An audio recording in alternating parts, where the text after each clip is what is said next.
Capítulo 5. Vinieron al otro lado del mar, a la región de los Gadarenos. Y cuando salió él de la barca, enseguida vino a su encuentro de los sepulcros un hombre con un espíritu inmundo que tenía su morada en los sepulcros, y nadie podía atarle ni aun con cadenas. Porque muchas veces había sido atado con grillos y cadenas, mas las cadenas habían sido hechas pedazos por él, y desmenuzados los grillos, y nadie le podía dominar. Y siempre de día y de noche andaba dando voces en los montes y en los sepulcros, e hiriéndose con piedras. Cuando vio pues a Jesús de lejos, corrió y se arrodilló ante él, y clamando a gran voz dijo: ¿Qué tienes conmigo, Jesús, Hijo del Dios Altísimo?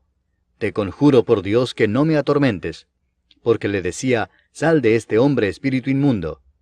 Y le preguntó: ¿Cómo te llamas?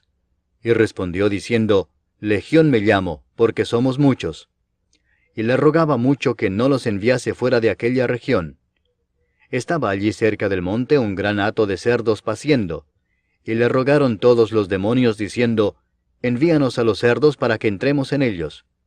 Y luego Jesús les dio permiso. Y saliendo aquellos espíritus inmundos entraron en los cerdos, los cuales eran como 2000, y el hato se precipitó en el mar por un despeñadero, y en el mar se ahogaron. Y los que apacentaban los cerdos huyeron, y dieron aviso en la ciudad y en los campos, y salieron a ver qué era aquello que había sucedido. Vienen a Jesús, y ven al que había sido atormentado del demonio, y que había tenido la legión, sentado, vestido y en su juicio cabal, y tuvieron miedo. Y les contaron los que lo habían visto, cómo le había acontecido al que había tenido el demonio, y lo de los cerdos. Y comenzaron a rogarle que se fuera de sus contornos. Al entrar él en la barca, el que había estado endemoniado le rogaba que le dejase estar con él.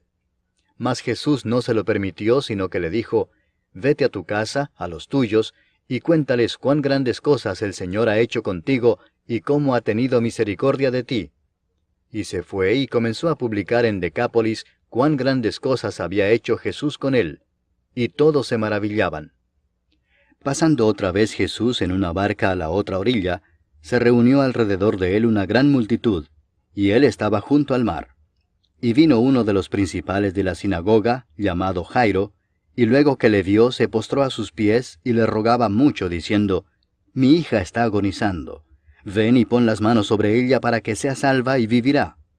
Fue pues con él, y le seguía una gran multitud y le apretaban. Pero una mujer que desde hacía 12 años padecía de flujo de sangre, y había sufrido mucho de muchos médicos, y gastado todo lo que tenía, y nada había aprovechado, antes le iba peor, cuando oyó hablar de Jesús, vino por detrás entre la multitud y tocó su manto, porque decía: Si tocare tan solamente su manto, seré salva. Y enseguida la fuente de su sangre se secó, y sintió en el cuerpo que estaba sana de aquel azote. Luego Jesús, conociendo en sí mismo el poder que había salido de él, volviéndose a la multitud, dijo: ¿Quién ha tocado mis vestidos? Sus discípulos le dijeron: ¿Ves que la multitud te aprieta y dices: ¿Quién me ha tocado? Pero él miraba alrededor para ver quién había hecho esto. Entonces la mujer, temiendo y temblando, sabiendo lo que en ella había sido hecho, vino y se postró delante de él, y le dijo toda la verdad. Y él le dijo: Hija, tu fe te ha hecho salva. Ve en paz, y queda sana de tu azote. Mientras él aún hablaba, vinieron de casa del principal de la sinagoga diciendo: Tu hija ha muerto. ¿Para qué molestas más al maestro? Pero Jesús, luego que oyó lo que se decía, dijo el principal de la sinagoga: No temas, cree solamente. Y no permitió que le siguiese nadie sino Pedro, Jacobo y Juan, hermano de Jacobo.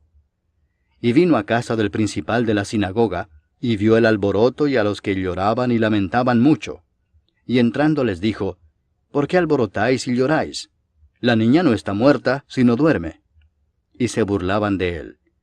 Mas él, echando fuera a todos, tomó al padre y a la madre de la niña, y a los que estaban con él, y entró donde estaba la niña.